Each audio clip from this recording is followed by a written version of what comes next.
Red Nation, what is good?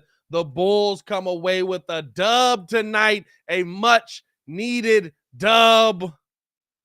Good Lord, a much-needed dub, bro.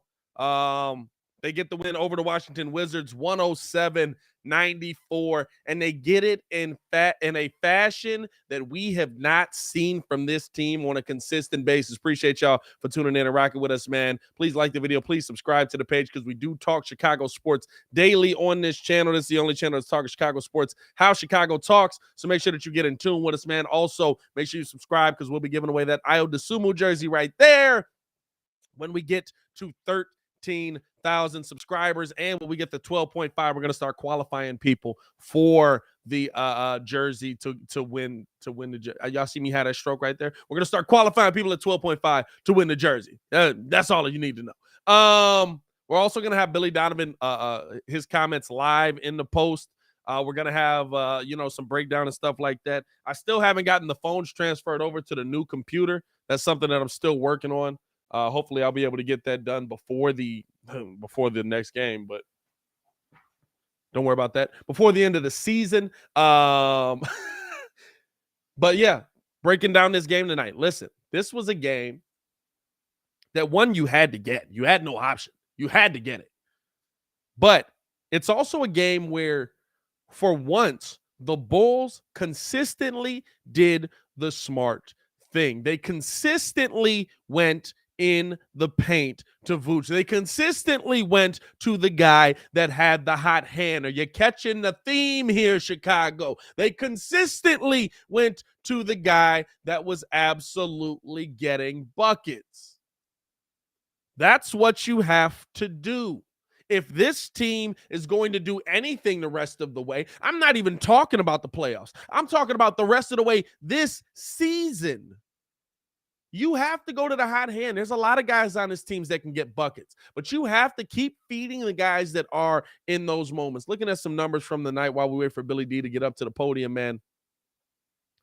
Vooch finishes out the game with 27, 5, and 4. He was 12 for 19, 2 for 5. DeMar ends up with 32 points on set and 7 rebounds and 4 assists on 12 of 27 shooting. Now, I know a lot of people are going to look at that and be like, DeMar had another one of those nights. You had to watch the game. You can't just come through for the post-game show. You had to watch the game because DeMar had a horrible first half. DeMar was absolutely taking those same shots that we hated. In the second half, though, if we're being honest, though, first, before we get to the second half, in the first half, DeMar was still taking those same shots we hated, and guess what? The rookie was the one that was making the effort to get it into Vooch. Zach LaVine was the one that was making the effort to get it into Vooch, and when they were going to Vooch, Vooch was absolutely dominating down there, had his season high in single-season points. He had 15 in the first quarter, finished the quarter, finished the half, I believe, with 18.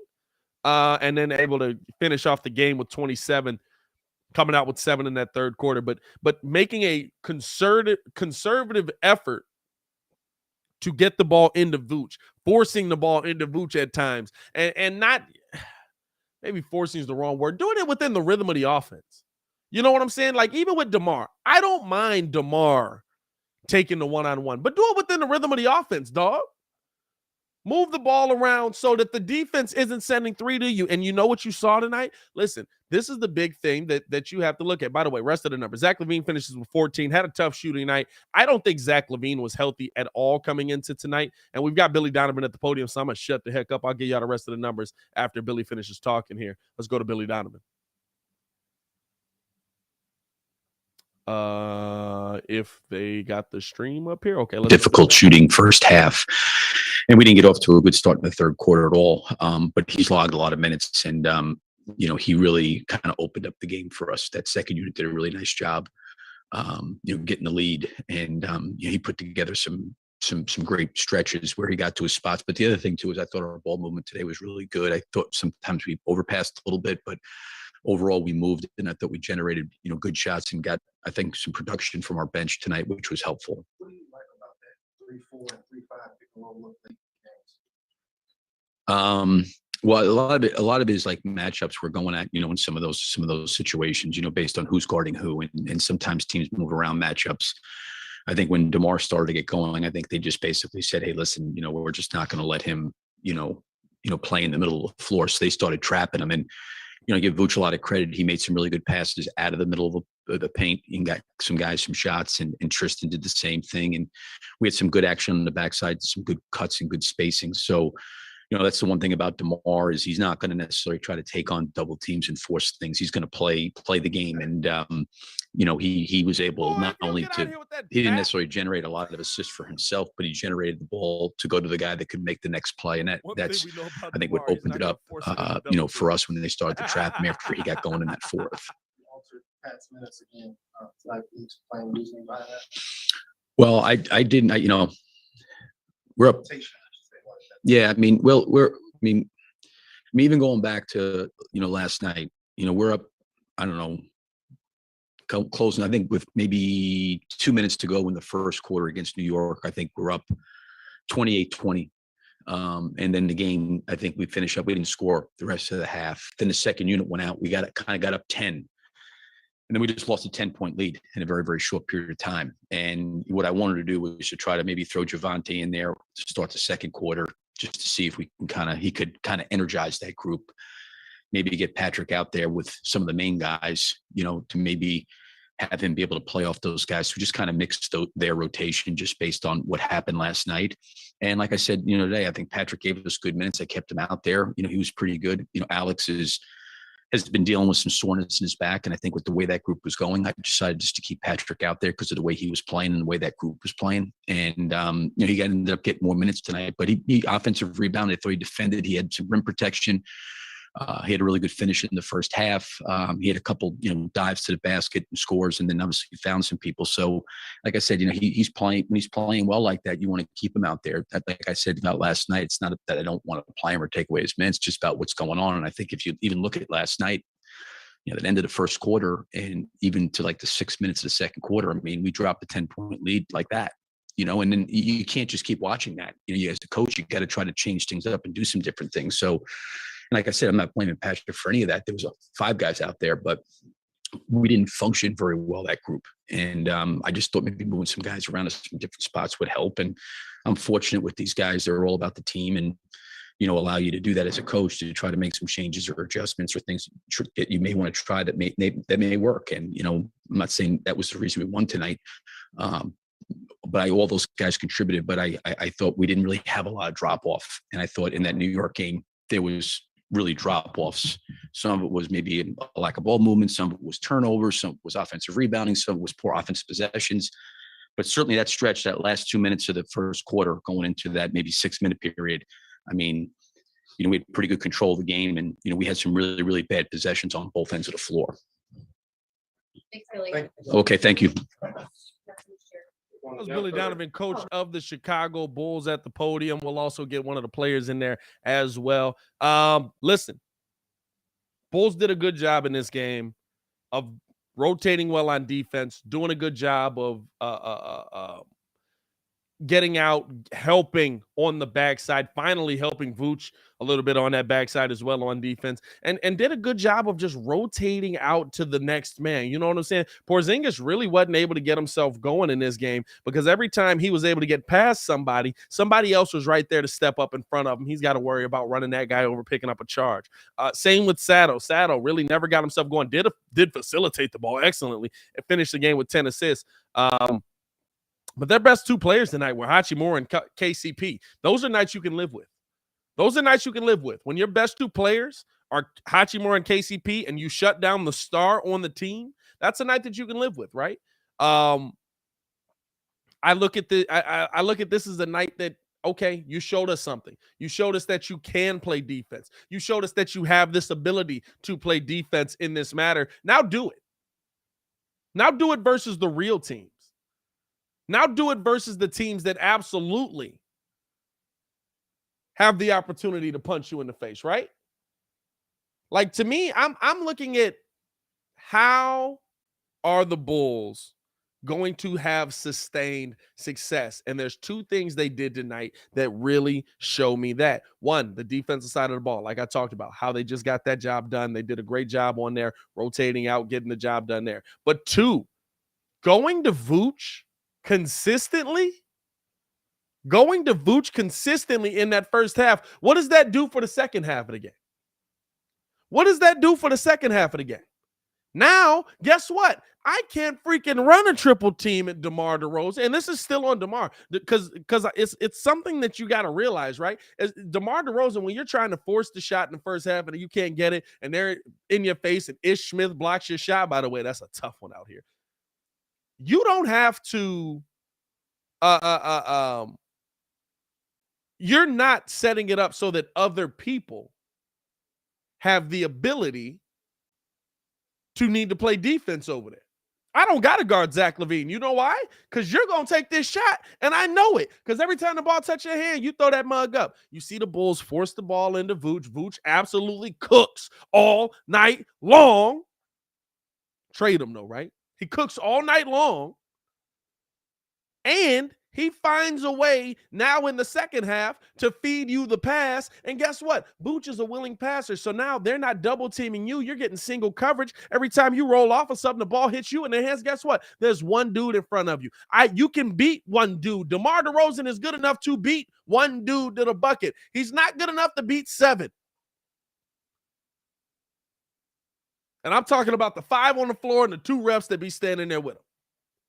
Because the refereeing in the NBA is such a joke at this point. It's not even funny, man. By the way, we got 60 up in this mug, man. Hit that like button, subscribe to the page, man. Appreciate y'all for tuning in and rocking with us as always.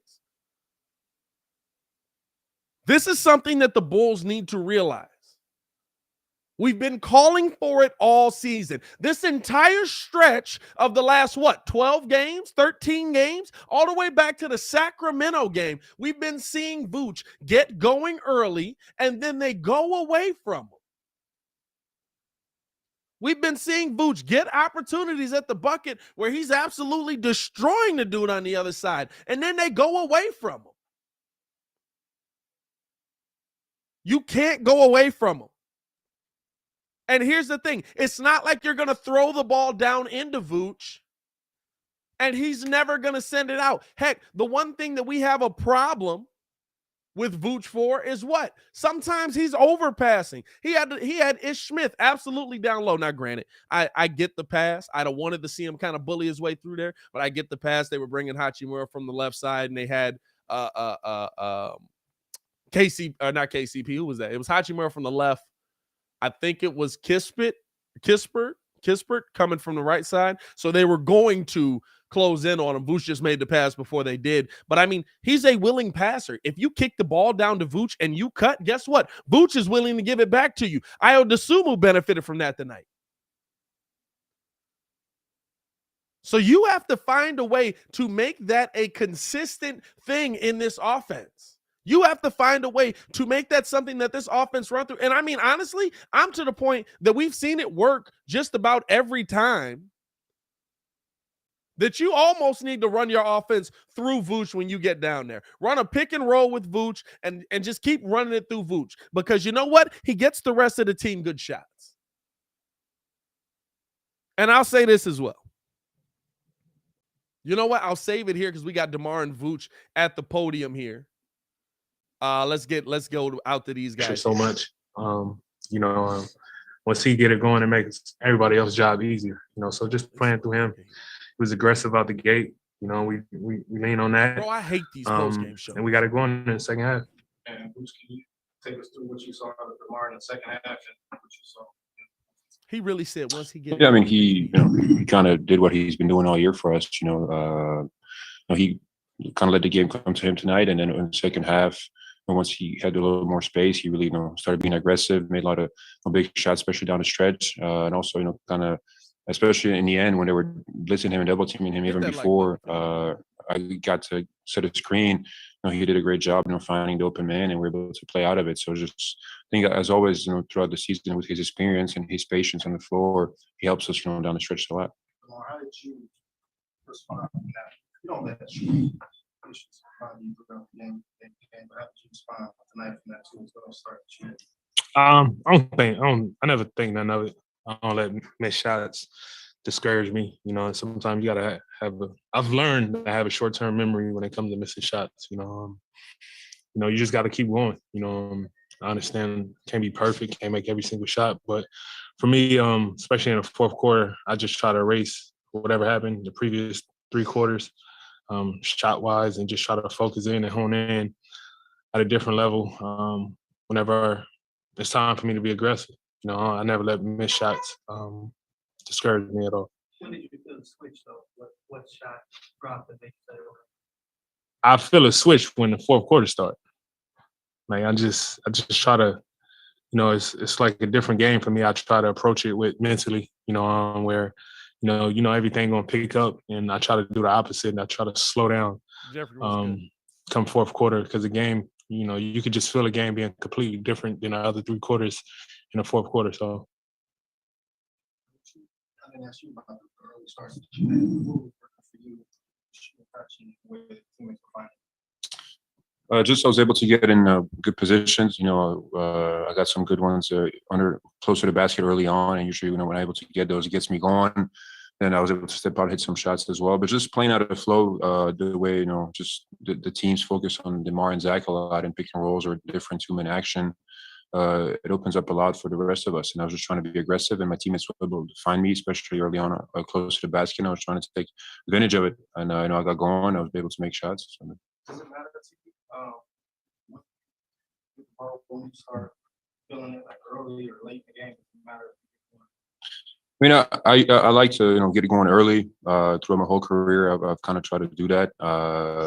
But some games are going to be like that. Some games it doesn't. So even if I don't try to let that affect me. And there's so many ways you can impact the game. But yeah, if I could choose, obviously for sure. But I think that you just got to play off what the defense gives you. You can't force things. So just got to play off whatever the defense gives. Sometimes it's going to be me getting going early. Sometimes they're going to it's going to be other guys. You just got to play within the flow of the offense. For you, that 3-4, 3-5 pick and roll that you have, what do you like about that? What are you all trying to get out of it? One, you gotta make a decision. How you gonna guard us? Vooch is capable of making plays, making shots, popping, shooting threes, mid range. And teams gotta make a decision if you're gonna blitz me or you're gonna let me get downhill. And with that, it becomes a chess match between me and Vooch with the defense. Just trying to make the right play, right read. And we had it going. They couldn't make a decision on what to do. They try to stop me, hit Vooch. Vooch fine. Find the player. If not, I'm gonna come off aggressive, looking for my shot, trying to get downhill. So, it's a tough cover, especially with me and Vooch in it. Thanks, guys. No problem. That was Vooch and DeMar at the podium, both of them breaking down kind of what they saw in the game. I mean, listen, and it's like Vooch said, right? He likes to get him stuff going early. You have to make that effort to get him going early. Now, I will say the Bulls do that. They do that. They get Vooch the ball early. They get him going early. But then what do? Oh, did you want the ball again? Did you want the ball again? No, you can't do that. You can't do that. You see tonight, when you continue to feed the paint, you not only win the points in the paint battle, because now, here's the thing, the guys that are killing you in the paint on the other side have to guard that dude. So if you continue to feed him the ball, if you continue to put him in a position to be successful, guess what? He's going to get the job done for you, and he makes everyone else's life easier. We've been saying this for 2 weeks, and it's like the Bulls finally figured it out. Now let's see if they stick with it, right? Now let's see if they continue to move with that. Because we've seen the Bulls come away with the win in situations like this and not keep going to the player that's dominating. And here's the thing. It doesn't have to be Vooch every night, right? There's going to be nights where Vooch has a bad night. There's going to be nights where Vooch isn't able to get the job done. There just are.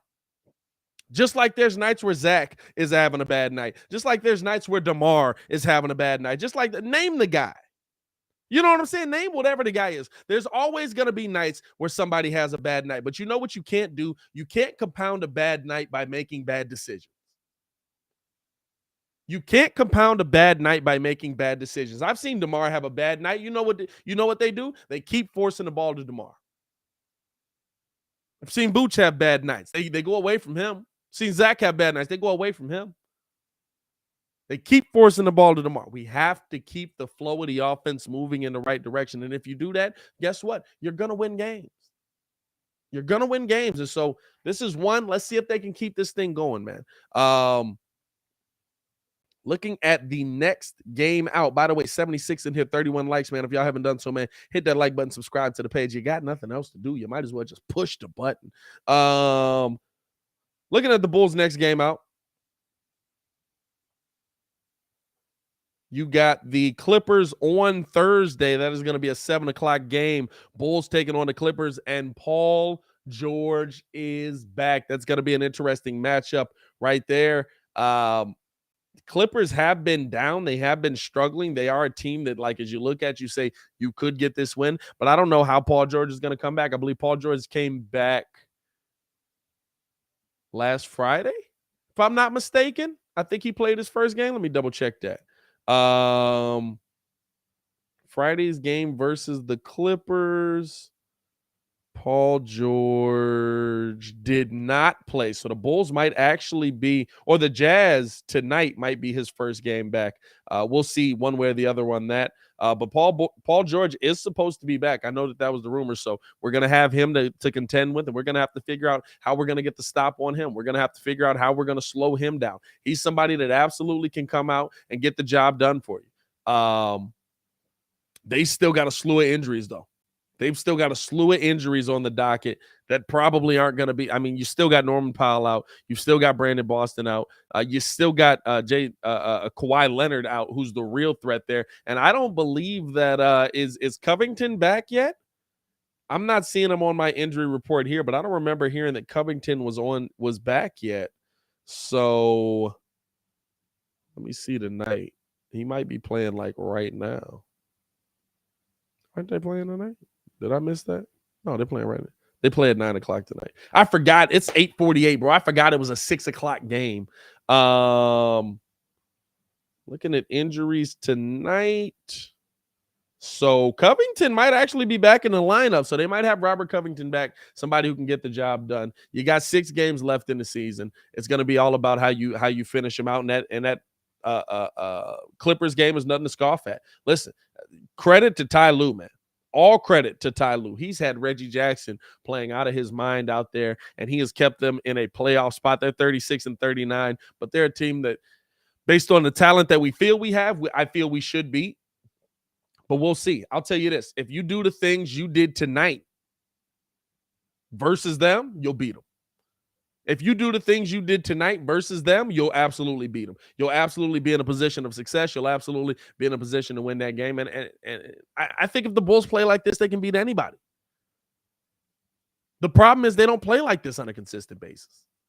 But I think that if the Bulls play like this tonight, they can beat anybody. They turned it up in the third quarter. If you look at the breakdowns, first quarter, Bulls got outscored Washington 28-23. They were tied in the second quarter, 23-23. Third quarter, Washington outscored them 27-24, keeping it close. But you know what? Fourth quarter, the Bulls put their foot on Washington's neck. And so you listen, if you play like that defensively, like you played tonight, switching, and it's not like it's because it's a worse team. These are fundamental things you can do. These are fundamental things that you can do that the Bulls have been getting beat on. The pick and roll, running out to the corner, stuff like that. Those are things that you need to be able to do versus better teams that you don't do versus better teams. And it's not because they're a better team that you don't do it. It's just because you don't play as hard in those games. I don't know what it is. I don't know why. But for some reason, based on what we see, you're not playing as hard in those games. Latest news on Lonzo. I don't believe he's been reevaluated, by the way, just before we get out of here. I saw a couple people in the chat asking about that. Lonzo, latest news on Lonzo. He's supposed to be reevaluated within 7 to 10 days. I know he's been doing some light workouts. He hasn't done anything crazy, just like light running legitimately.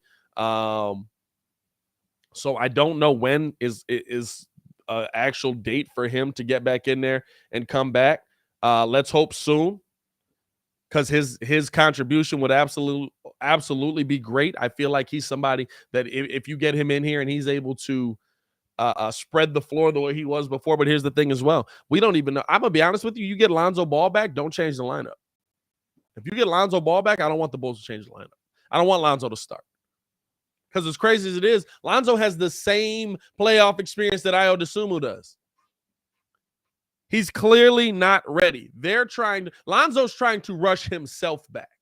Like we saw with Caruso, like we seen with P. Will, according to him. You know what I'm saying? They're trying to rush themselves back to get back in the lineup because they feel like this team is something better than what we've seen coming down this stretch. Like we heard in the last game that Lonzo's absolutely just trying to get back to the court as quickly as possible, doing everything he can, doing all the workouts, doing all the little bitty things that he can to get back to the court as quickly as possible. And that's commendable. That's great. But I'm going to be honest with you. If you're not 100%, listen, we got you for 4 years, my guy. We got you on a 4-year contract. I don't need you with knee injuries for 4 years because you tried to run back in year 1 of the process. I'm all about winning the games that you can, winning the games you can play. I'm all about playing in the games that you can play. I would love to see him back on the court as soon as possible. But we have to be realistic about this. And if he does come back, he's clearly not going to be 100% because they've already told you he's trying to rush himself to get back. Bring him off of the bench. Let him bring some stability off of the bench. I'm not saying that's where he has to stay the rest of his career or the rest of the time that he's a Chicago Bull. But right now, Ayo Dosunmu's doing an okay job. It feels like he's kind of pushed through that rookie wall and he's doing a good job getting the ball out and facilitating. Tonight, he did a great job getting Vooch involved. In fact, tonight was the first night I saw him take charge because when DeMar was doing the one-on-one stuff, Ayo was bringing the ball up and absolutely saying, come on, let's get in the pick and roll.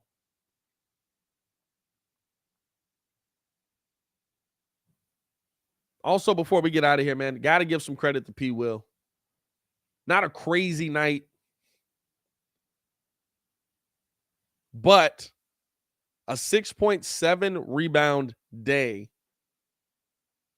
and his defense was impeccable tonight. There were a couple of plays where P. Will is one of those defenders, and it's wild to say, right? Like, I hope he becomes this player we all think he is, but at a minimum, P. Will is going to be one of the best defenders in basketball. I don't know if you draft the best defender in basketball as a 4 and that's a win for you. I really don't. But P. Will is going to be one of the best defenders in basketball, bro. People run into P. Will and they don't have another option. You saw legitimately KCP, Porzingis, all of them come off a screen and just like bump into P. Will. And it's like, I guess I'm picking the ball up now. I don't really know what to do. I got to figure out what just hit me. I hope he becomes what we think he's going to become. I think that he will become that if he's able to be aggressive on offense. And you saw aggressive P. Will a little bit more tonight. But, dog, P. Will absolutely, at a minimum, go down as one of the best defenders in the NBA. I don't know if you want that at 4. I don't know if you like drafting it at 4. I don't know. I don't know if that's a starting player for you. I don't know. But I'm going to tell you this right now. Watching how he defends, watching his instincts, watching him move back and forth on the court, it's fun to watch on the defensive end, I must say, even with him just back in the game. Right now, just an update here on the standings. I don't know if they've updated them all yet because all the games haven't come to a close. But at a minimum in the Eastern Conference, they have Bucks beat the Sixers 118-116. Dallas beats the Lakers 128-110. We saw that coming a mile ago. And the Nets end up coming back on the Detroit Pistons, which is wild that they had to come back on them. And that was a close game pretty much down the stretch. A solid third quarter leading them past the Pistons, and they close out that game 130-123. So the standings are going to be, let me see if these standings have updated yet. They usually don't at this point. There's usually like a delay, but I know at a minimum the Bulls are going to be sitting solo in the Eastern Conference. I don't think they've updated yet. As of right now, it's saying Miami 1, Philly 2. I think Milwaukee technically is 2 now. Philly should be 3. I think that would still leave Boston 4, us 5. I think we stand alone at 5 right now. Toronto is 6, and then 7 and 8 remain the same with Brooklyn and Cleveland because of how far back Brooklyn is. So that's a standings update. Hey, listen, I appreciate y'all for tuning in and rocking with your boy, man. As always, it's your boy, Pat the Designer. We'll be live tomorrow for the Daily Show from 11 to 1. Tune in with that as we break down what we saw tonight and more. Hit that like button. Subscribe to the page. We do talk Chicago sports weekly. Also, follow me on Twitter at Pat the Designer, PATTHEDESIGNER. Appreciate y'all for tuning in and rocking with us as always, man. Y'all stay safe out there, Chicago. Bulls get a dub. See Red Nation stand up. Peace.